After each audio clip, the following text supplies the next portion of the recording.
Terima kasih Tuhan kalau hari ini kami dapat berada di tempat ini. Kami bersyukur untuk berkat dan anugerah yang telah Kau limpahkan pada kami selama 1 minggu terakhir ini Tuhan. Dan kami percaya berjalan bersama dengan Engkau. Engkau akan selalu menuntun kami, Engkau memberkati kami, Engkau melindungi kami menghadapi berbagai hal dalam hidup kami di depan. Kami bersyukur kami memiliki Allah seperti Engkau Tuhan, Allah yang begitu mengasihi kami. Beri kami juga hati untuk mengasihi Engkau lebih lagi Tuhan. Terima kasih Tuhan, hari ini kami ada di sini bukan sekedar kehadiran kami sebagai seorang percaya di hari Minggu. Bukan sekedar rutinitas kami di hari Minggu Tuhan sebagai orang percaya. Tapi kami semua hadir di sini karena kami memberi diri kami, memberi hati kami. Kami mau belajar kebenaran firman-Mu. Kami mau diberkati oleh kebenaran firman-Mu. Kami mau dibenarkan oleh kebenaran firman-Mu. Jadikan setiap kami tanah yang subur, yang akan menerima benih kebenaran firman tersebut, Tuhan Yesus. Terima kasih Bapa di surga, terima kasih Tuhan. Kami bersyukur hanya dalam satu nama, Tuhan Yesus Kristus, Juru Selamat dan penebus dosa kami yang hidup dan yang kudus. Bagi kita yang percaya dan diberkati, mari kita katakan bersama-sama, amin, amin, amin. Shalom Bapak Ibu sekalian, keluarga besar GBI Mangga 2. Ya, senang sekali saya bisa berada kembali bersama dengan Bapak Ibu sekalian, dan tentunya terima kasih kepada Ibu Gembala Bu Ati yang kembali mengundang saya untuk membagi firman pagi ini. Tadi sudah disebutkan nama saya Yungki Setiawan. Saya kebetulan pernah sharing di sini 2 tahun yang lalu, tapi saya nggak tahu apakah saya berjumpa sama Bapak Ibu sekalian gitu ya. Tadi waktu ngobrol juga ternyata Ibu Ati juga baru sadar gitu. Saya bilang, Bu, saya ini bersama Pastor Weliar dan juga Pastor Semi dan Pastor Barana, kamilah berempat dulu yang sama-sama membangun yang namanya GBI Outbox di Plaza Indonesia. Ya, jadi itulah awal daripada pelayanan saya dalam perjalanan di GBI. Saya juga dulu sempat di GBI Mayapada atau di GBI City Tower, ya. Terus berpindah kepada GBI Outbox. Jadi kembali lagi bahwa ini adalah kedua kali saya melayani di tempat sini, ya. Yang pertama tadi tahun 2022, ya. Rasanya sih baru kemarin, tapi ternyata waktu saya nengok ke belakang lagi gitu, oh sudah 2 tahun rupanya. 2 tahun lebih 1 bulan ini, udah bulan Oktober sekarang. Jadi memang waktu bagi kita tuh berjalan sangat-sangat cepat. Ya, jadi kadang-kadang tuh kita terlalu sibuk dengan keadaan kita, semuanya kita melakukan berbagai hal gitu ya. Tapi kadang-kadang yang kita harus ingatkan diri kita masing-masing dalam waktu perjalanan yang begini cepat gitu ya. Apa yang saya sudah lakukan untuk bisa hidup berbuah untuk Tuhan. Ya. Nah itu yang saya lakukan juga, tadi saya juga sampaikan ke Bu Ati, saya memang lama di marketplace, saya hampir 40 tahun saya bekerja di marketplace, dan saya lama juga sebagai seorang bankir gitu ya, saya 30 tahun jadi seorang bankir, ya, dan saya ngurusin retail, saya ngurusin hotel, jalan tol, media pun, TV pernah saya urus juga dalam perjalanan hidup saya. Tapi memang saya 29 tahun, 30 tahun itu hampir jadi bankir. Ya, salah satunya adalah Bank Danamon, tempat dulu saya bekerja. Kemudian saya pindah ke Bank Mega, di Bank Mega saya menjadi direktur, kemudian menjadi direktur utama. Terakhir saya sebagai wakil komisaris utama, dan saya baru mengajukan pensiun bulan Maret yang lalu karena saya bilang ini waktunya di sisa hidup saya mau beri waktu lebih banyak lagi untuk melayani Tuhan. Nah, itulah kurang lebih perkenalan singkat mengenai saya, dan saya berharap Bapak Ibu Saudara semuanya juga dalam keadaan baik, dalam keadaan sehat, dan tetap bersemangat untuk terus hidup berbuah untuk Tuhan. Amin. Nah Bapak Ibu sekalian, tadi waktu doa syafaat saya didoakan supaya sembuh ya. Nah jadi supaya saya jelaskan, saya ada masalah dengan otot saya, di leher sama di pundak saya.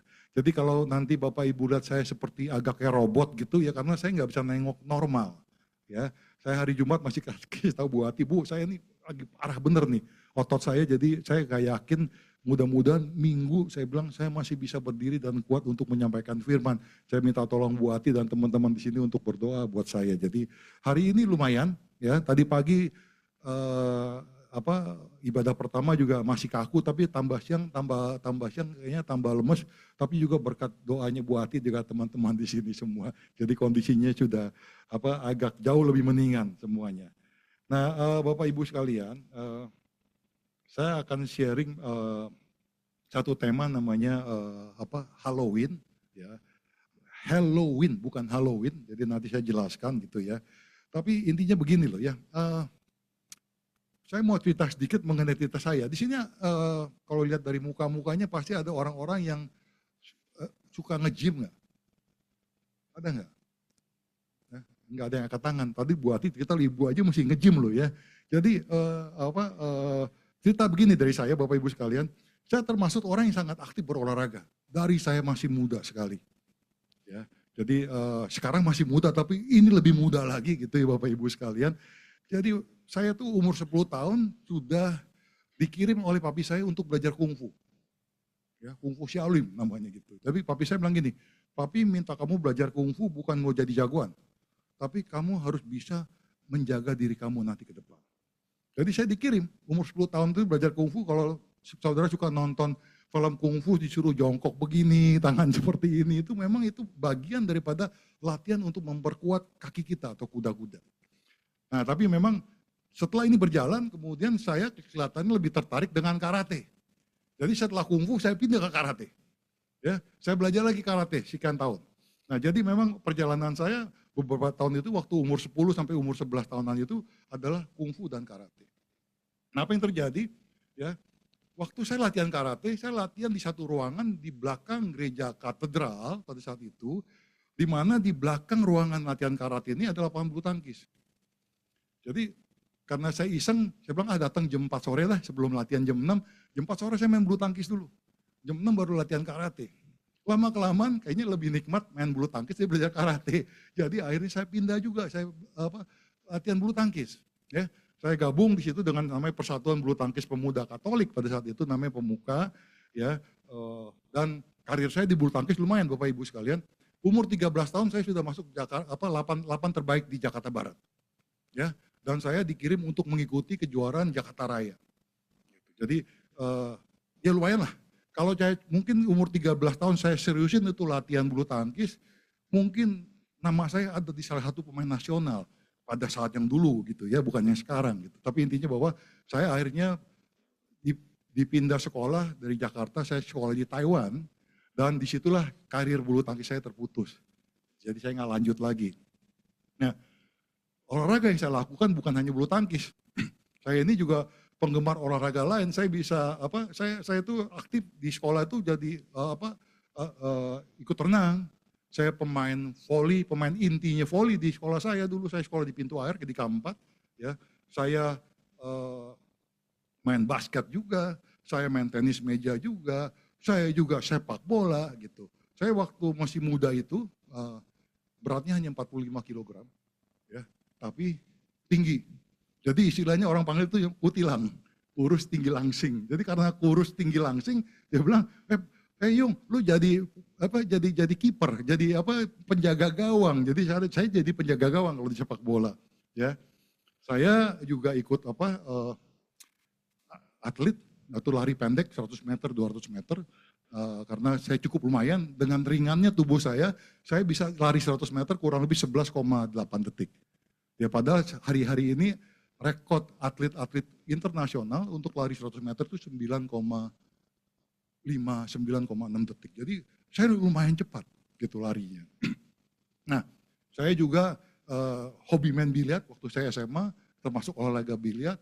Tapi belakangan setelah agak ada umur, saya memilih untuk banyak bermain golf. Dan saya juga termasuk orang tertentu atau sekian persen kecilnya, sekian kecil persen yang ada itu adalah orang-orang yang pernah mukul hole in one. Ya, di golf itu kalau kali mukul langsung masuk itu namanya hole in one.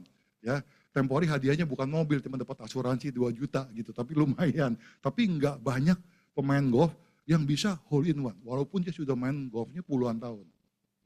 Itu anugerah Tuhan, bukan pinternya saya.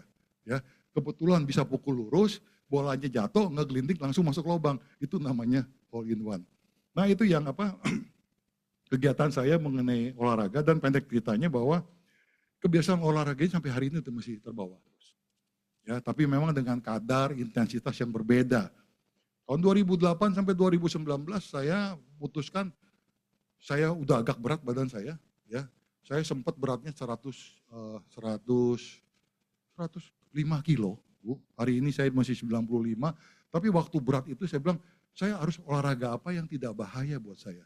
Akhirnya 2008 sampai 2019 saya memilih untuk olahraga bersepeda. Ya, dari sepeda gunung, sepeda balap, sepeda lipat, semuanya saya lakukan. Dan dengan bersepeda ini pun saya juga diberikan anugerah oleh Tuhan untuk bisa bersepeda ke beberapa negara, ya, Australia, Inggris, Jepang, Singapura juga pernah saya, apalagi di dalam negeri itu sudah Bogor, Bandung, Surabaya, Balikpapan, Solo, Jogja, semua saya pernah coba untuk lakukan yang namanya goes bersama dengan teman-teman. Tapi waktu saya mengerti bahwa kalau namanya bersepeda itu sehat tapi juga nggak sehat. Siapa ada yang tahu di sini? Siapa yang bersepeda di sini? Ada nggak yang bersepeda juga? Ada Bapak ya. Bersepeda itu kan sehat ya Pak, buat jantungan ya, katanya ya. Tapi ternyata kita bersepeda itu nggak sehat. Bapak tahu nggak kenapa? Polusi. Jadi waktu kita bersepeda di jalan, kita jalan pelan-pelan, kita itu menghirup udara kotor yang kita nggak sadar. Jadi waktu 2019 saya baru ngerti, waktu saya buka apps polusi, ternyata polusi Jakarta itu luar biasa beratnya. Akhirnya saya harus putus. Saya harus berhenti sepeda kalau saya mau sehat. Nah akhirnya 2019 saya berhenti sepeda. Apa yang saya lakukan? Saya menggantikannya dengan jogging dan jalan pagi. Ya, dulu saya bersepeda itu bisa 30-40 kilo. Kadang-kadang kalau pernah di Bali itu saya satu hari 140 kilo dari pagi sampai jam 6 sore gitu ya. Tapi akhirnya karena ini nggak sehat, saya terpaksa berhenti dan saya gantikan dengan jogging jalan-jalan pagi. Nah hari ini dengan umur saya seperti ini, saya masih melakukan yang namanya jalan pagi dan jogging itu paling nggak seminggu 4 kali. Ya, 1 kali jalan keluar rumah 1 jam untuk 5 kilo. Jadi kalau saya 4 kali berarti 20 kilo. Saya bakar kurang lebih ya sekitar 1.500 sampai 1.800 kalori. Nah, jadi kembali lagi tadi kan saya tanya siapa yang suka nge-gym gitu ya, ada anak-anak muda tapi kelihatannya badannya bukan badan nge-gym nih Bu ya gitu ya. Saya dulu adalah gym freak. Waktu saya kuliah dulu, saya tuh disebut orang yang gila gym. Ya, satu minggu itu saya ada 4 sampai 5 hari itu pasti ada di gym. Ya, saya ingin membangun badan saya, otot saya. Kalau zaman saya idealnya itu idola saya adalah John Travolta. Tahu nggak John Travolta? Ya, tapi mungkin zaman sekarang orang nggak gitu tahu. John Travolta pun sudah tua hari ini kan gitu ya. Pengen punya badan yang tegap, yang lurus, badan seksi, ya, sekel dan berisi kan gitu kan, seksi itu kan. Jadi memang itulah yang kegiatan saya lakukan gitu ya. Nah itu waktu saya kuliah dan saya kembali ke Jakarta tahun 86, kegiatan tersebut berhenti karena saya sibuk mulai bekerja dan lain-lain. Baru 33 tahun kemudian, 2019, sebelum COVID dimulai, saya baru mulai latihan lagi nge-gym. Ya, dan baru latihan nggak lama, COVID terjadi, berhentilah kegiatan nge-gym itu. Ya. Nah, kemudian kalau kita sudah berhenti cukup lama satu kegiatan, ya Bapak Ibu sekalian, ya, untuk memulainya kembali itu berat banget loh. Ya, kita tuh mesti bisa punya motivasi atau dorongan yang sangat-sangat kuat untuk kita bisa mulai kembali. Ya, dan kadang-kadang kita juga harus punya dorongan atau kekuatan dari diri kita untuk mengalahkan yang namanya kemalasan kita. Saya terakhir udah malas, ya.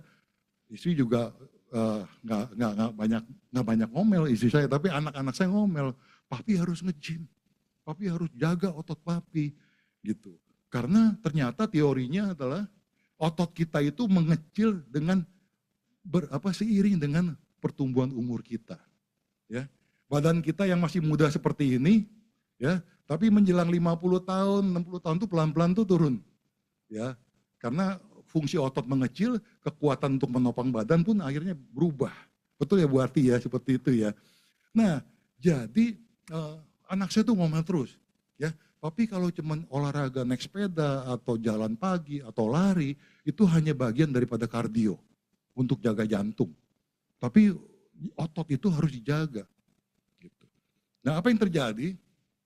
Bulan lalu ya, saya berhasil menang dan mengalahkan yang namanya malas saya.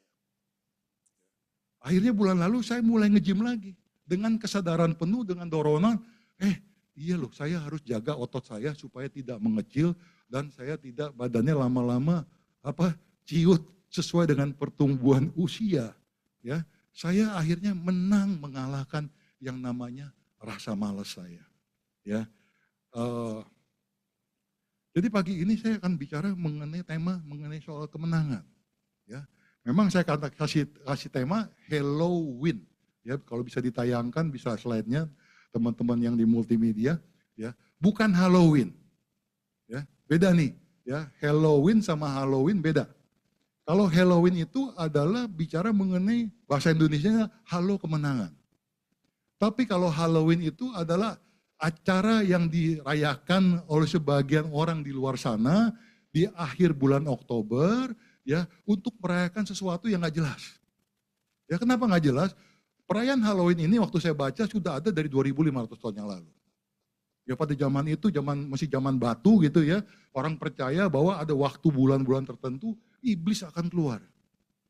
Dibutuhkan akhirnya supaya tidak kena istilahnya jahatnya iblis, mereka harus pakai pakaian tertentu untuk mengkamuflase supaya tidak disamber oleh iblis.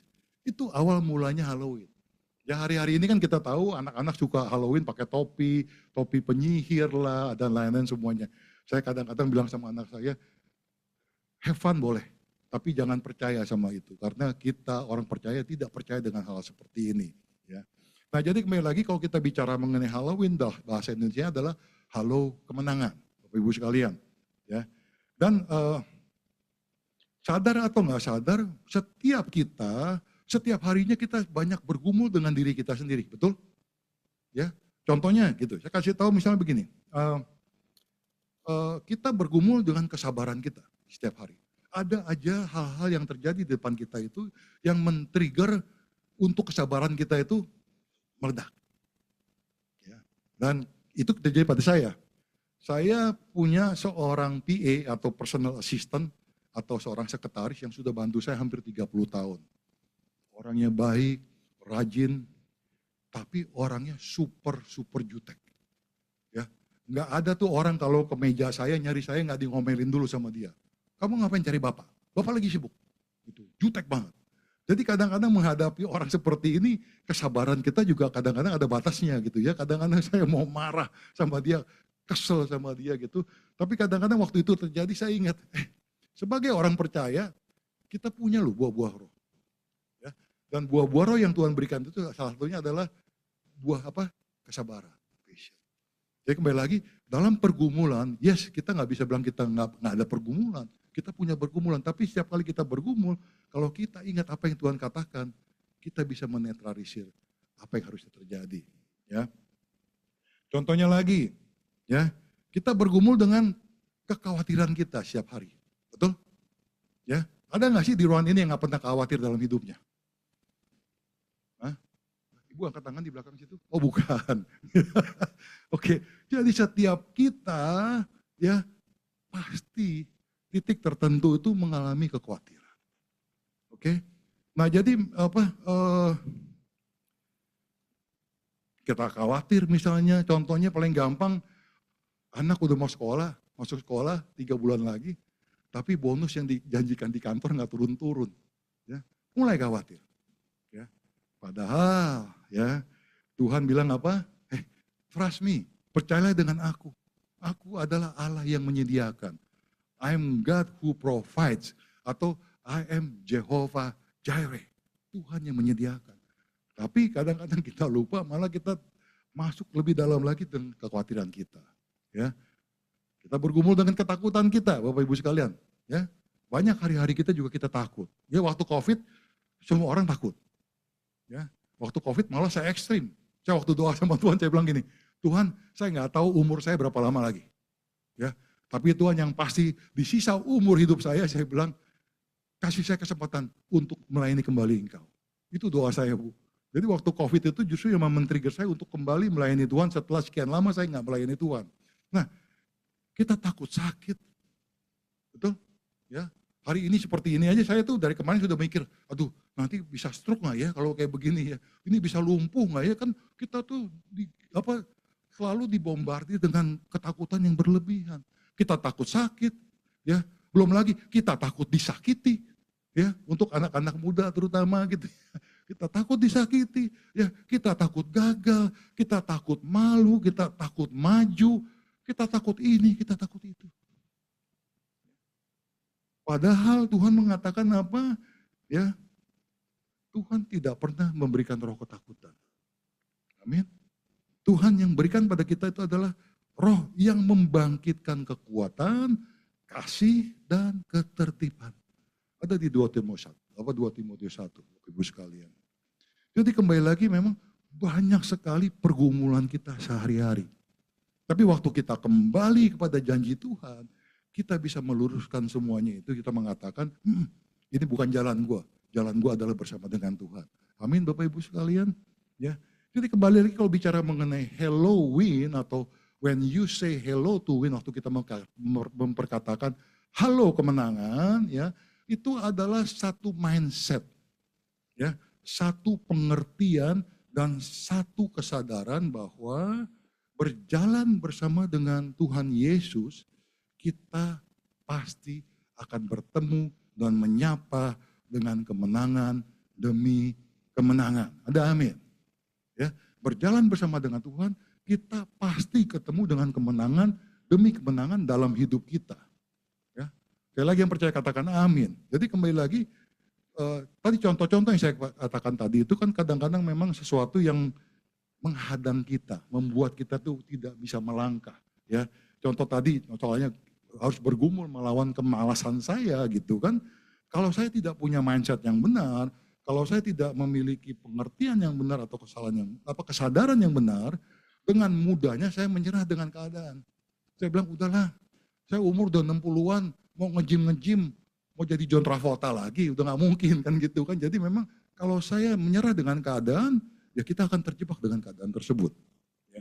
Tapi kalau kita sadar dan kita mengerti atau kita memiliki mindset yang benar, kita tahu bahwa sebagai orang percaya, oh Tuhan sudah memerintahkan agar setiap kita itu untuk bersinar, right?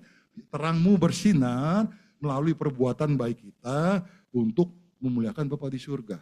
Setuju? Ya. Dan Tuhan juga mengatakan bahwa apapun yang kau kerjakan, kerjakanlah semua itu dengan sepenuh hati. Atau bahasa Inggris mengatakan do your best in everything. Itu ada di Kolose. Nah, tema Gereja GBI Mangga 2 ini kan bangkit dan jadilah terang. Ya. Nah, kalau waktu saya katakan di Matius 5:16 tadi bahwa kita itu harus bersinar, ada beberapa pengertian. Mungkin saya sharing aja. Dalam kitab bahasa Indonesia atau terjemahan baru dikatakan, hendaknya terangmu bersinar melalui perbuatan baikmu. Betul Bapak Ibu sekalian? Ya. Tapi mungkin hari ini saya mau katakan satu sisi lagi, ada terjemahan yang namanya Good News Bible, bahasa Inggrisnya. Di situ dikatakan bahwa your light must shine. Ya, terangmu harus bersinar. Ya, bahasa Indonesia hendaknya terangmu bersinar. Ini kan dua hal yang berbeda nih. Ya, pengertian saya di sini kalau saya mau ngambil yang lebih saklek gitu ya, lebih firm, saya akan mengambil yang terjemahan JNT. Your light must shine. Terangmu harus bersinar. Karena untuk menjadi terang Bapak Ibu sekalian, sebagai orang percaya, is not an option. Bukan pilihan. Tapi melakukan perintah Tuhan. Amin Bapak Ibu sekalian. Ya. Jadi kalau kita tidak bangkit kayak saya ya. Saya tidak bangkit dari kemalasan saya tidak melakukan apa-apa, saya tidak bisa jadi terang. Tujuan saya untuk terus berolahraga dan bangkit seperti ini, saya mau memberikan terang kepada mantu saya. Dua mantu saya anak muda tapi malas berolahraga. Paling enggak kalau dia lihat papanya begitu, malu dia. Papa mertua gue rajin berolahraga. Masa gue yang muda gak mau? Paling enggak dalam skop kecil seperti itu. Tapi yang skop lebih besar kan kita bisa melakukan lebih banyak hal. untuk menjadi terang buat Tuhan melalui perbuatan baik kita. Amin Bapak Ibu sekalian. Ya. Nah, tadi saya katakan mungkin kita juga ketemu dalam suasana kita kesal, kita jengkel, kita marah terhadap seseorang di dalam lingkungan kita atau pekerjaan kita. Tapi kalau kita sadar, kita mengerti dan kita memiliki mindset yang benar, kita akan kembali kepada siapa kita kok. Ya, yaitu orang percaya yang sudah dipenuhi oleh buah-buah roh yang Tuhan berikan. Kesabaran, kasih, kebaikan, pengandaran diri, dan lain-lain semuanya. Nah, kenapa saya angkat ini? Karena gini, saudara tahu, saya pun tahu, ya. Dalam waktu kita kesal, waktu kita marah, waktu kita jengkel, kita akan bereaksi dengan tidak bijaksana. Setuju ya? Jadi kita bahkan bisa membuat keputusan-keputusan yang tidak baik dan tidak bijaksana juga kalau kita dalam kondisi marah. Ya, Yakobus 1 ayat 19-20 mengatakan, perhatikanlah ini baik-baik saudara-saudara yang tercinta. Setiap orang harus cepat untuk mendengar, tapi lambat untuk berbicara, dan lambat untuk marah. Itu firman Tuhan. Ya. Kalau kita bergumul menghadapi sesuatu tentang kemarahan, ingat ini Bapak Ibu sekalian, karena dikatakan demikian, orang yang marah tidak dapat melakukan yang baik, yang menyenangkan hati Allah. Ya, saya ambil dari terjemahan Kitab Bahasa Indonesia masa kini. Oke. Jadi kembali lagi, Bapak Ibu sekalian, saudara, kata win atau winning yang saya mau jelaskan di sini, ya, kalau kita melihat ini kata win atau winning, ya, kemenangan ini kan selalu terkait dengan kompetisi, betul nggak? Ya, menang itu kan biasanya kan berkompetisi kan, ya, saya menang, kamu kalah, saya menang, gitu kan. Jadi kalau kita secara umum kita katakan, ya, kata win atau kata kemenangan itu selalu terkait dengan kata kompetisi, yaitu di mana yang lebih baik menang, di mana yang lebih kuat menang, di mana yang lebih cerdas menang, dan di mana yang lebih berhikmat dia akan menang, betul? Nah, tapi kan kalau kita bicara menang bukan kita bicara menang lawan si itu, menang dengan dia misalnya gitu. Tapi kan yang paling kita sering hadapi dalam hari-hari kita itu, kita menang mengatasi diri kita sendiri. Setuju ya? Kita dihadapkan dengan berbagai hal di mana kita harus menang mengatasi semua yang ada di dalam diri kita. Kelemahan kita, ketakutan kita, kekhawatiran kita, kemarahan kita, kefrustasian kita, itu semua harus kita hadapi. Jadi untuk menang ya diperlukan satu kekuatan yang begitu luar biasa dari dalam diri kita. Ya kayak tadi itu saya harus mendorong diri saya untuk kembali nge-gym, ya kalau enggak saya mungkin hidupnya bisa kurang sehat 5 tahun lagi. Itu kan harus ada dorongan. Harus ada ketetapan hati yang kuat. Harus ada kedisiplinan untuk melakukan itu. Dan harus ada juga ketahanan, endurance ya. Jangan orang bilangnya anget-anget ayam gitu ya. Anget-anget ayam. Hari ini semangat, besok gak semangat. Itu kan anget-anget ayam kan gitu ya. Dan juga diperlukan satu visi. Untuk apa kita menang? Ya, mungkin Bapak Ibu tanya sendiri, ngapain gue menang atas diri gue sendiri? Kita harus tahu begitu banyak kelemahan yang kita hadapi dalam hidup kita. Kalau kita tidak bangkit, kita nggak mungkin bisa menang. Setuju ya Bapak Ibu sekalian ya. Nah, cerita seperti ini, saya jelaskan seperti ini. Saya pernah mengenal seorang hamba Tuhan dari Surabaya. Dia itu adalah atlet golf junior nasional. Suatu hari saya ketemu, saya tanya, Pak Pendeta, hidup sebagai atlet nasional seperti apa sih? Terus dia jawab begini, untuk saya bisa improve, ya, untuk bisa lebih baik, untuk saya bisa lebih berprestasi, untuk saya bisa menjadi lebih bagus lagi ke depan. Saya tuh tiap hari harus mukul 3.000 bola Pak Yungki. 3.000 bola latihan. Nah, saya kan main golf. Jadi saya untuk bisa menjaga pukulan saya supaya tetap stabil, bagus gitu ya, saya juga harus latihan di driving range. Nah saya dulu waktu main golf, saya latihan seminggu sekali, saya pukul tiap kali itu sekitar 200 bola. Ya, pukul gitu. Jangan nanti waktu main pukulnya ke depan, bolanya ke belakang. Gitu kan. Jadi kembali lagi saya latihan. Nah untuk pukul 200 bola itu saya membutuhkan waktu 1 sampai 1,5 jam. Jadi kalau lihat tempat-tempat pukul bola tuh rame itu ya orang-orang pada latihan tuh Bu, seperti itu ya. Nah, jadi saya bayangkan si Bapak Pendeta ini harus mukul 3.000 bola. Dan dengan kemampuan dia sebagai seorang atlet nasional, saya yakin dia lebih jago dari saya. Dan dia, hitungan saya, satu hari itu harus ada 6-7 jam di driving range hanya untuk latihan pukulan. Setiap hari. Jadi saya pernah mencoba pukul 300 bola. Dari 200 saya naik 300 bola. Pukul. Pas pulang ke rumah, tangan saya pada belendung. Karena tangan kan gesek terus, akhirnya ini belendung-belendung ada airnya gitu loh Bapak Ibu. Dan ini kan kalau lama-lama kita lakukan ini jadi kapalan. Gitu. Jadi orang yang pukul 3.000 bola, tangannya itu pasti banyak belendung-belendung, udah kayak tempat apa, udah nggak rata semua gitu ya. Jadi saya kebayangan Pak Pendeta ini untuk jadi atlet nasional, untuk bisa mempertahankan prestasinya, dia harus punya motivasi untuk melakukan itu. Sesuatu yang sangat luar biasa. Saya bilang, kalau saya pukul 3.000 bola, besok pagi, mau manggil orang aja udah gak bisa, tangannya begini, udah gak bisa diangkat, sakit. Gitu kan. Tapi dia berkorban untuk 3.000 bola pukul. Jadi kembali lagi, ya cerita seperti ini saya memberikan gambaran gitu, memang untuk bisa menang, baik terhadap sesuatu yang di luar sana atau terhadap diri kita masing-masing, ya. Contohnya kita menang terhadap yang internal kita, ya. Contoh tadi kan kemalasan, kefrustasian, kegagalan, ketakutan, kemarahan, ataupun yang eksternal, ya. Dalam kompetisi olahraga atau menjadi yang terbaik di dalam sekolah atau di organisasi, ya kita harus memiliki kekuatan yang luar biasa dari dalam kita untuk mendorong kita melakukan sesuatu untuk mencapai tujuan kita. Betul nggak Bapak Ibu sekalian? Ya harus datang dari kita sendiri. Ya kita juga tadi harus memiliki visi. Untuk apa saya menang? Kan menang itu mesti ada tujuannya kan gitu kan ya. Oh saya mau kalahkan kemalasan saya karena saya mau hidup sehat. Itu yang saya lakukan. Kemudian saudara juga harus memiliki kedisiplinan. Ya, Pak Pendeta tadi disiplin, ya 3.000 bola hampir harus dipukul. Ya, diperlukan ketekunan, kedisiplinan, diperlukan juga ketahanan gitu. Nggak bisa hari ini rajin saya bilang besok capek nggak bisa jadi juara. Tadi saya katakan waktu saya main bulu tangkis Bapak Ibu sekalian, waktu saya masuk dalam kejuaraan Jakarta Raya, saya diwajibkan untuk ikut namanya TC. TC itu training center.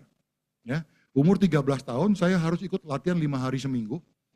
Satu kali itu latihan angkat beban untuk otot. Saya latihan di Jembatan Besi di daerah Pinang Sia. Ya. Kemudian saya harus di lapangan bulu tangkis untuk latihan langkah saya. Kalau main bulu tangkis itu langkahnya penting, pukulan saya. Kemudian saya juga harus ngikut latihan fisik saya.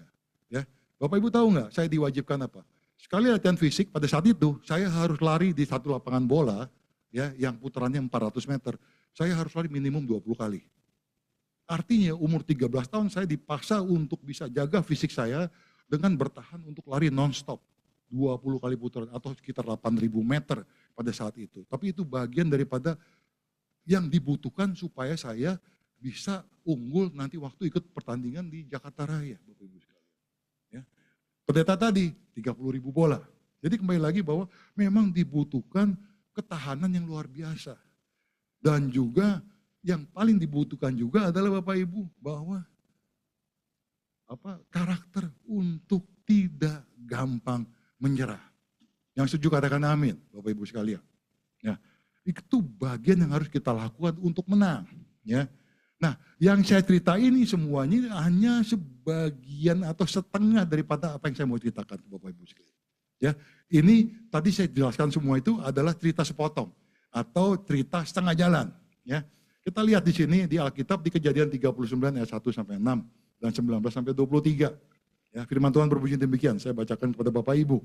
Adapun Yusuf telah dibawa ke Mesir dan Potifar seorang Mesir, pegawai istana Firaun, kepala pengawal raja, membeli dia dari tangan orang Ismail yang telah membawa dia ke situ. Tetapi Tuhan menyertai Yusuf sehingga ia menjadi seorang yang selalu berhasil dalam pekerjaannya. Ya, saya lanjut lagi.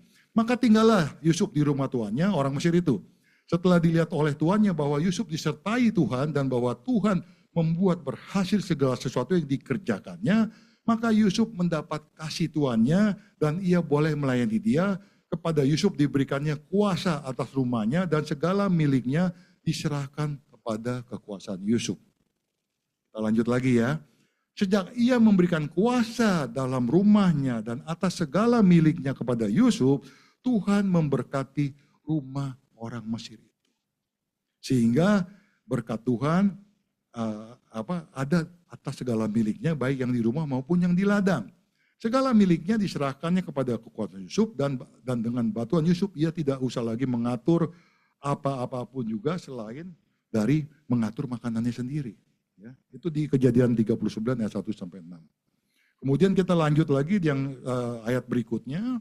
Ya, di sini dikatakan baru saja didengar oleh tuannya perkataan yang diceritakan isinya kepadanya, begini begitulah aku diperlakukan oleh hambamu itu, maka bangkitlah amarah. Kita tahu ini cerita Ibu Potifar dan Bapak Potifar. Ya, jadi Potifar marah, lalu Yusuf ditangkap oleh tuannya dan dimasukkan ke dalam penjara tempat tahanan-tahanan raja dikurung. Demikianlah Yusuf dipenjarakan di sana, tetapi Tuhan menyertai Yusuf dan melimpahkan kasih setianya kepadanya dan membuat Yusuf kesayangan bagi kepala penjara tersebut. Sebab itu, kepala penjara mempercayakan semua tahanan dalam penjara itu kepada Yusuf dan segala pekerjaan yang harus dilakukan di situ, dialah yang mengurusnya. Dan kepala penjara tidak mencampuri segala yang dipercayakannya kepada Yusuf karena Tuhan menyertai dia dan apa yang dikerjakannya dibuat Tuhan berhasil. Bapak Ibu bisa lihat kata kunci di sini. Ya, keberhasilan, kemenangan yang dialami Yusuf itu terjadi karena apa, Bapak Ibu? Ya, kata kuncinya masih ingat tadi? Karena Tuhan menyertai Yusuf. Amin. Ya, kata kuncinya Tuhan menyertai Yusuf. Dan banyak ayat juga yang menjelaskan ini kepada kita semua sebagai orang percaya. Saya bacakan deh. Di Mazmur 1 ayat 1 sampai 3, dengan singkatnya tidak ada di slide. Dikatakan di sini berbahagialah orang yang tidak mengikuti nasihat orang jahat, tidak mencontoh orang berdosa dan tidak bergaul dengan orang yang menghina Allah, tapi yang suka melakukan perintah Tuhan dan merenungkannya siang dan malam. Orang itu berhasil dalam segala usaha. Malah dikatakan sini bahwa ia seperti pohon yang di tepi sungai yang berbuah pada musimnya dan tidak pernah layu daunnya. Tidak ada di dunia yang pohonnya nggak layu kan. Selalu ada siklusnya kan. Siklus dia mati terus tumbuh lagi kan. Tapi waktu kita mengatakan tidak pernah layu daunnya. Kepada kita nih, ya siapa kita? Tuhan bilang engkau adalah daun yang tidak pernah layu. Waktu saya baca ini saya bilang wow. Tuhan sendiri mengatakan, engkau adalah daun yang tidak pernah layu. Artinya apa? Harusnya kehidupan orang-orang percaya, ya, seperti yang Tuhan katakan, tidak pernah layu. Amin. Ya, mungkin bisa katakan ke samping saudara, engkau tidak pernah layu. Ya, umur boleh 80 tapi tidak pernah layu kan gitu kan. Amin. Ya. Nah, satu lagi saya bacakan juga di sini kepada Bapak Ibu sekalian. Itu ada di 1 Raja-Raja ayat 2 dan 3. Ya, tidak ada di slide juga. Dikatakan di sini, lakukanlah apa yang diperintahkan Tuhan Allahmu kepadamu. Taatilah semua hukum-hukum dan perintah-perintahnya yang tertulis dalam bukunya. Supaya kemanapun engkau pergi akan berhasil dalam segala usahamu. Ya. Nyatakan, jadi sekarang kembali lagi. Kenapa saya bilang tadi, cerita saya yang tadi itu soal pendeta, main golf, saya olahraga semuanya. Yes, ada bagian kita yang kita lakukan untuk kita menang. Semangat, motivasi, dorongan, ketetapan hati, tahan banting, tidak menyerah. Tapi kemenangan absolut kita sebagai orang percaya, kuncinya ada di mana? Penyertaan Tuhan. Jadi kalau tanpa penyertaan Tuhan, ya kemenangan itu semu. kemenangan itu nggak sustain saya katakan, tapi bersama dengan Tuhan, kemenangan kita, kemenangan yang sustain. Amin. Bapak Ibu semuanya. Nah, cerita Yusuf juga sesuatu yang unik. Ya. Yusuf adalah orang yang mengalami hidup yang sangat-sangat tidak enak selama 13 tahun. Ya. Dalam perjalanan hidupnya. Ya. Kalau saya boleh berdoa, Bapak Ibu boleh berdoa, kita berdoa jangan sampai kita ngalamin seperti Yusuf. Ya. Dibuang, mau dibunuh, dibuang, dikhianatin sama abang-abangnya. Ya, harusnya kan abang-abangnya jaga dia dong, anak kecil gitu ya. Tapi ini enggak, dikhianatin, dijual malah kepada saudagar Ismail. Ya. Kemudian orang-orang Ismail dia dijual kepada Potifar sebagai budak. Budak itu kan level paling rendah pada zaman itu. Ya, dijual sebagai budak, kerja benar, kerja rajin, ya disayang Potifar, difitnah sama Tante Po. Ya, Tante Po mau ngajakin dia berbuat sesuatu gitu, tapi Yusuf nggak mau. Yusuf tetap teguh dalam kebenaran Tuhan, malah dia dihanati dan akhirnya dia dipenjara. Yusuf yang nggak bersalah dia harus masuk penjara. Ya, dan penjaranya bukan penjara biasa lupa. Kalau modelnya begini kan kalau di sini tuh masuknya ke penjara kriminal. Yusuf itu tadi masuk dalam tahanan raja-raja, akhirnya tahanan politik. Ya, kelas berat ini kelas kakap. Jadi Yusuf itu hidupnya nggak enak banget. Ya, di penjara, dia bantuin lagi, kasih tahu orang, dia juru minuman raja, gini. Nanti kalau sudah keluar, lu jangan lupa gue. Dilupain juga sama juru minuman raja. Jadi memang hidupnya Yusuf nggak enak. Gitu. Ya. Tapi kan kita tahu, akhir ceritanya Tuhan bisa menuntun dan memberkati Yusuf untuk menjadi orang nomor 2 di Mesir. Atau istilah zaman sekarang mungkin Perdana Menteri di Mesir. Ya. Nah, sebelum ini semua terjadi, kita harus bisa melihat ya, Yusuf itu harus bisa mengatasi kepahitan dia. Harus bisa mengatasi kemarahan dia. Hidupnya begitu jelek banget gitu ya. Dan harus bisa mengatasi kekesalan dia. Ya. Yusuf hidup bergantung dan percaya kepada Tuhan. Ya. Kita lihat. Dia melakukan apa yang Tuhan ajarkan kok. Makanya dia bisa dipromosikan dalam pekerjaan dia. Ya, Yusuf hidup di dalam Tuhan melalui semua tantangan yang dia hadapinya, pergumulan dia, itu tidak ada artinya karena dia hidup dalam kebenaran Tuhan. Waktu saya mengerti seperti ini, saya katakan, oh makanya Tuhan menyertai Yusuf. Ada amin Bapak Ibu sekalian. Untuk Yusuf bisa melakukan semuanya ini, Tuhan melihat apa yang dilakukan Yusuf, dan disitulah Tuhan bilang, yes, aku menyertai Yusuf. Ya. Nah, cerita Yusuf ini kan cerita in and out ya, dari dalam keluar Bapak Ibu. Bukan dari luar ke dalam loh ya. Jadi dia harus melakukan sesuatu dari dalam dirinya sendiri. Ya. Dalam hal ini apa? Yusuf harus membereskan dulu apa yang ada di dalam dirinya. Ya, dengan kebenaran yang Tuhan ajarkan, baru dia bisa keluar sebagai pemenang bersama dengan berkat dan anugerah Tuhan. Amin. Ya, yang kita belajar. Kalau dia tidak bisa handle dirinya, tidak bisa menang atas dirinya, nggak mungkin Yusuf bisa keluar sebagai pemenang. Bapak Ibu bisa ngikutin ya, apa yang saya sampaikan ya di sini. Jadi kembali lagi Bapak Ibu sekalian, kalau kita bicara Halloween atau hello kemenangan itu ya, ini bisa terjadi dalam hidup kita karena ada penyertaan dan hadirat Tuhan di dalam hidup kita. Amin. Saya ulang. Ya. Halloween, kemenangan kita dalam hidup itu akan terjadi karena ada pernyataan dan hadirat Tuhan di dalam hidup kita masing-masing. Ya. Tuhan Yesus memberikan satu tip atau satu rahasia bagi kita semua. Dia katakan demikian, tetaplah bersatu dengan aku dan aku pun akan tetap bersatu dengan kalian. Dalam terjemahan lain dikatakan, diamlah di dalam aku akan diam di dalammu. Ya. Cabang sendiri tidak dapat berbuah kecuali kalau dia tetap pada pohonnya. Ya. Demikian juga kalian, saudara dan saya, hanya dapat berbuah kalau tetap bersatu dengan Tuhan Yesus. Ada amin. Ya, ini ada di Yohanes 15. Ya.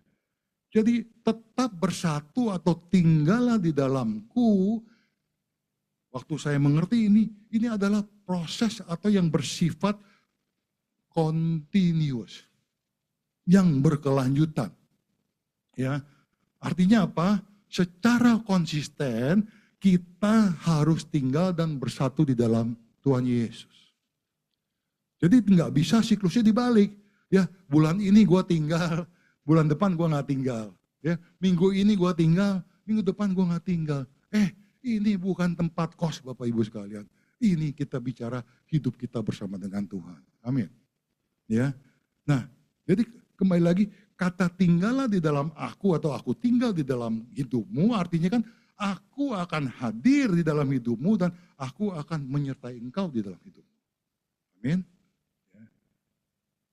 Hadirat Tuhan di dalam hidup kita ya, harus dimulai dari diri kita sendiri yang mau tinggal di dalam Dia. Amin. Hadirat Tuhan di dalam hidup kita harus dimulai dari kita sendiri yang mau tinggal di dalam Dia. Titik tanpa koma, Bapak Ibu sekalian. Bukan pilihan. Ya, kalau kita nggak mau tinggal, kita minta Tuhan tinggal. Do you think can happen? Apakah itu bisa terjadi dalam hidup saudara? Kalau kita nggak mau tinggal, tapi kita harapkan Tuhan tinggal di dalam kita, menurut saya enggak. Harus dimulai dari diri kita sendiri. Makanya Tuhan Yesus katakan, tinggallah di dalam aku dan aku akan tinggal di dalam engkau.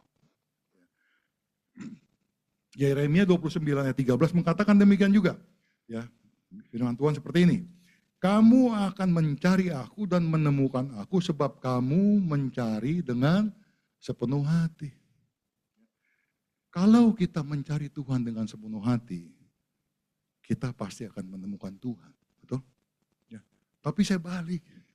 Kalau kita mencari Tuhan dengan sepenuh hati, justru Tuhan akan menemukan kita, Bapak Ibu sekalian. Amin.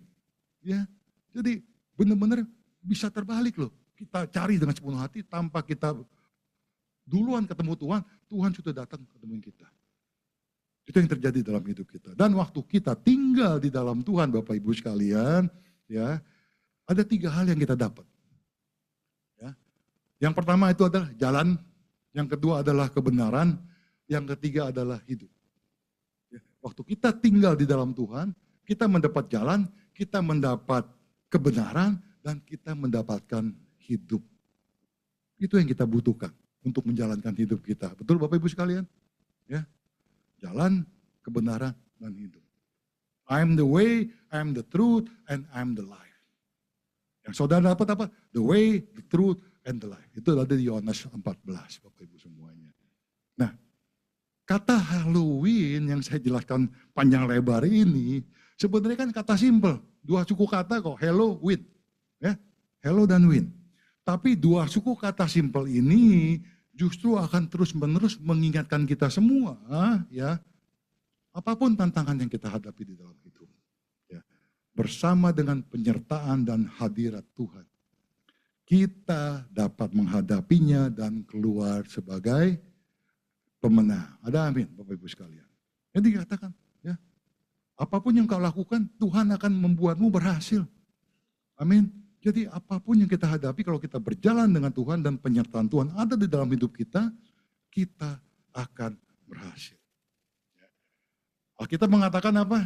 Kita adalah lebih daripada orang-orang yang menang. Ya, oleh Dia yang telah mengasihi kita. Lebih daripada orang-orang yang menang, Bapak Ibu sekalian. Kita bisa mengambil berbagai sudut untuk bisa mengambil arti daripada lebih dari pemenang. Mungkin saya sharing satu hal. Buat saya, lebih dari pemenang itu bukan kita menang 1 kali, bukan kita menang 5 kali, bukan kita menang 10 kali, bukan 100 kali, bukan 1000 kali. Tapi buat saya, lebih dari pemenang itu adalah kita akan menang sepanjang hidup kita, waktu kita berjalan dengan Tuhan. Ada amin? Ya, itulah lebih dari pemenang. Ya.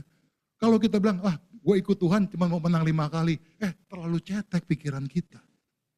Terlalu sempit pikiran kita. Tapi kalau kita kita ikut Tuhan, kita disertai Tuhan, kita harus bisa punya mindset bahwa apapun yang kita hadapi, kita akan menang. Ya.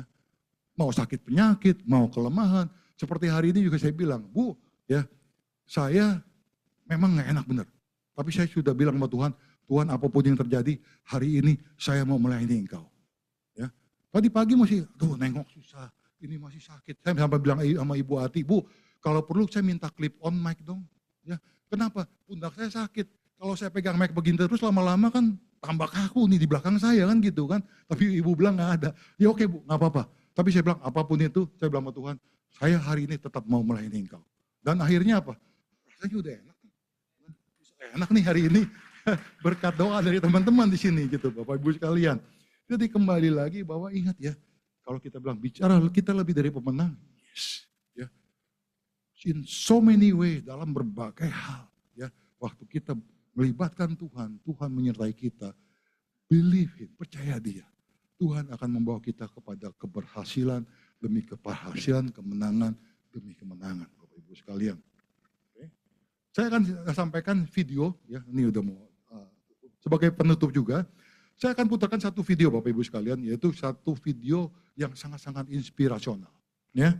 Satu kesaksian seorang atlet dari Jerman, peraih medali emas tolak peluru. Ya. Di Olimpiade yang baru berlangsung kemarin, 2024. Nama atlet ini adalah Yemisi Ogunleye. Ya. Kok namanya nggak seperti orang Jerman Pak? Iya. Ya, dia tinggal di Jerman tapi dia kelahiran Nigeria. Yang dikatakan di sini bahwa waktu dia dalam keadaan down, waktu dia jatuh dan dia juga dalam keadaan frustasi, ya, tahu-tahu dia teringat hadirat Tuhan dalam hidup dia.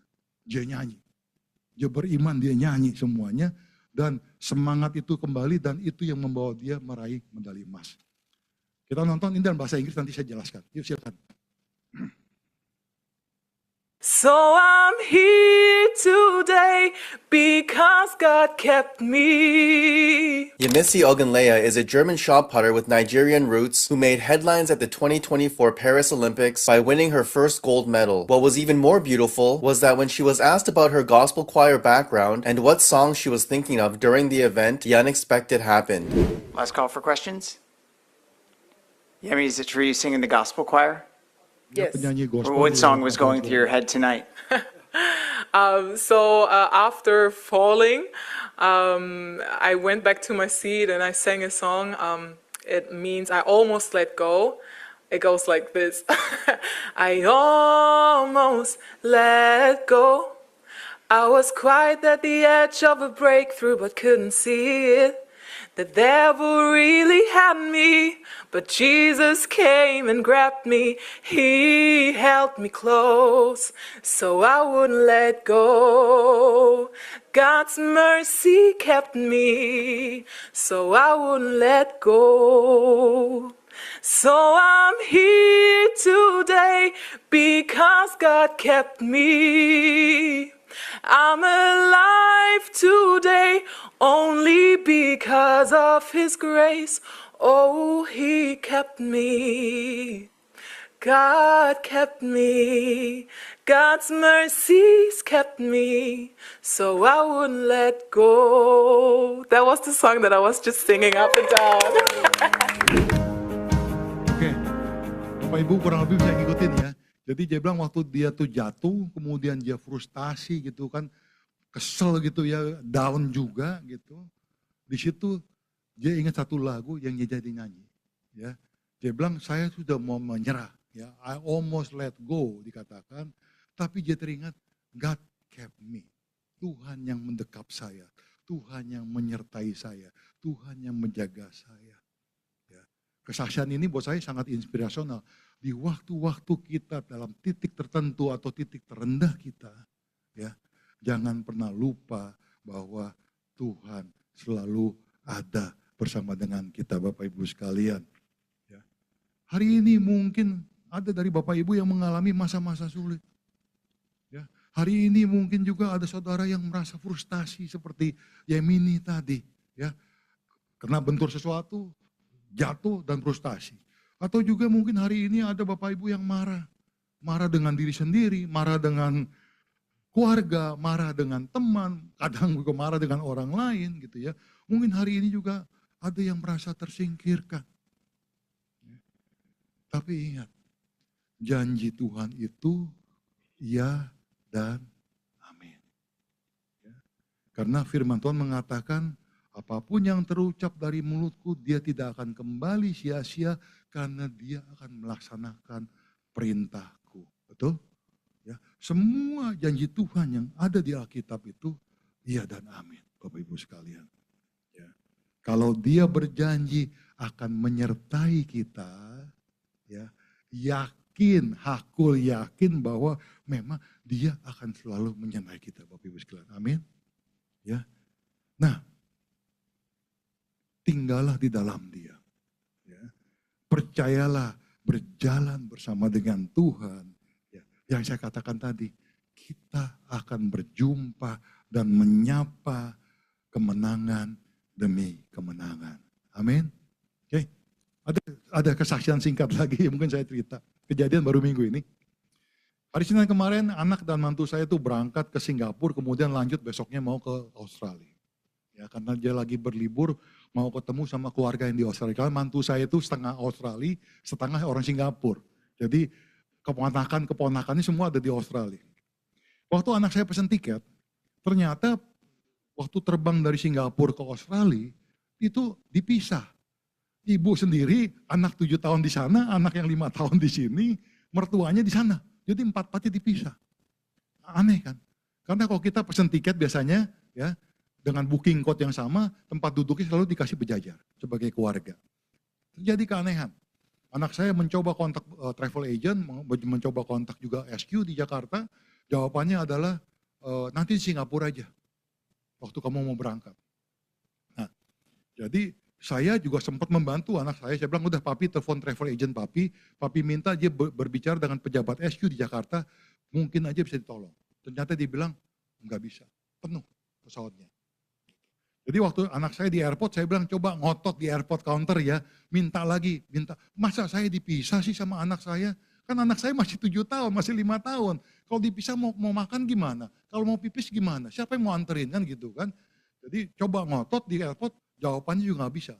Sampai anak saya tuh WhatsApp saya pagi, waktu mau berangkat dari siang itu dari Jakarta, papi nggak bisa nih, aku pasrah nih kayaknya. Saya bilang jangan pasrah dulu, ya. Besok di Singapura kamu mesti ada kesempatan ngomong lagi sama orang counter. Terus saya bilang, senjata terakhir kita, saya panggil anak saya yang besar, Ci, senjata terakhir kita adalah papi doa, kamu doa. Kita minta perkenanan Tuhan, supaya kamu bisa duduk bareng. Udah, dia berangkat, dan hari itu juga mimpi buruk. Pesawat yang harusnya berangkat jam 2, baru berangkat jam 7 malam, 5 jam delay SQ. Ya, anak saya berangkat dari apartemennya menuju airport dari setengah 12, sampai di rumah mertuanya di Singapura jam 11 malam.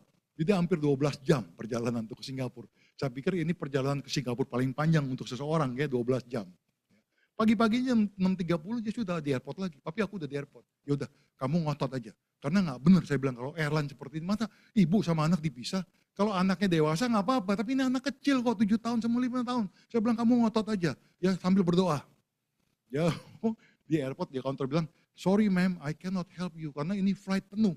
Saya nggak mungkin pindah-pindahan orang begitu aja, karena itu sudah penuh. Itu kira-kira 6.30 Singapura, berarti Jakarta kan 5.30. Akhirnya anak saya bilang, papi saya sudah ngotot, tapi saya nggak dapat. Ya udahlah saya pasrah aja deh sama Tuhan. Pada saat itu kira-kira jam 5.30 itu menjelang jam 6, saya seolah-olah dibisikin sama Roh Kudus. Dia bilang gini, lu cari emailnya CEO-nya SQ.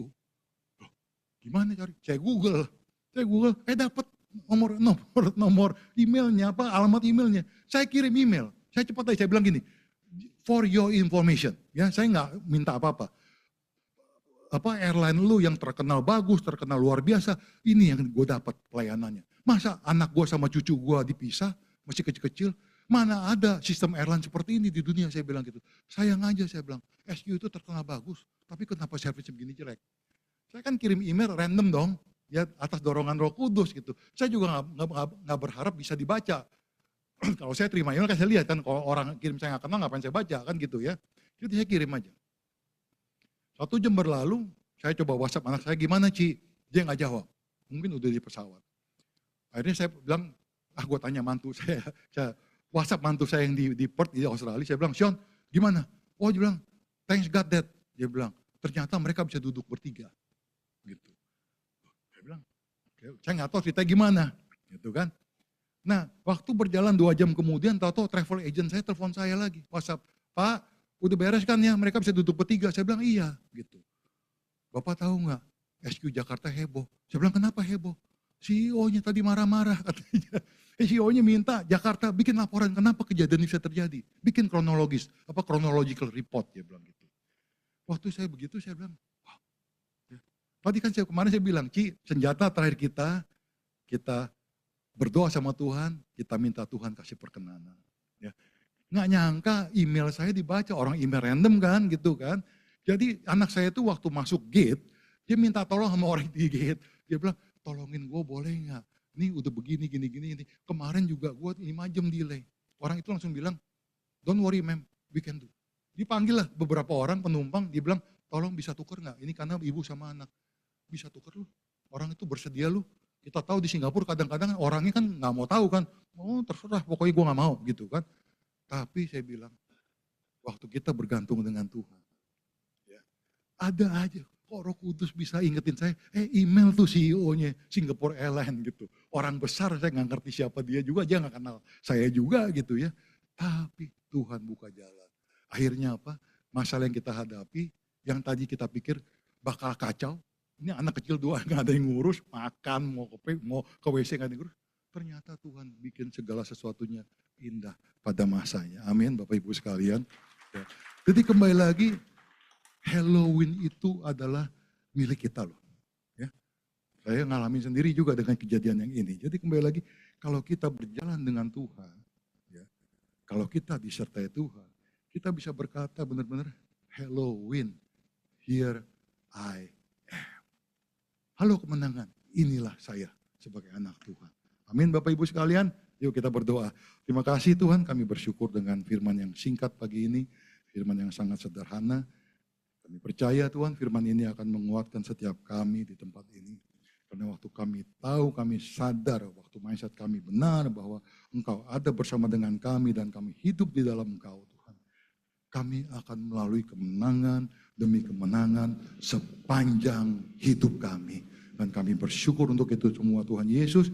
Kami bersyukur karena Engkau begitu baik kepada kami. Terima kasih Tuhan.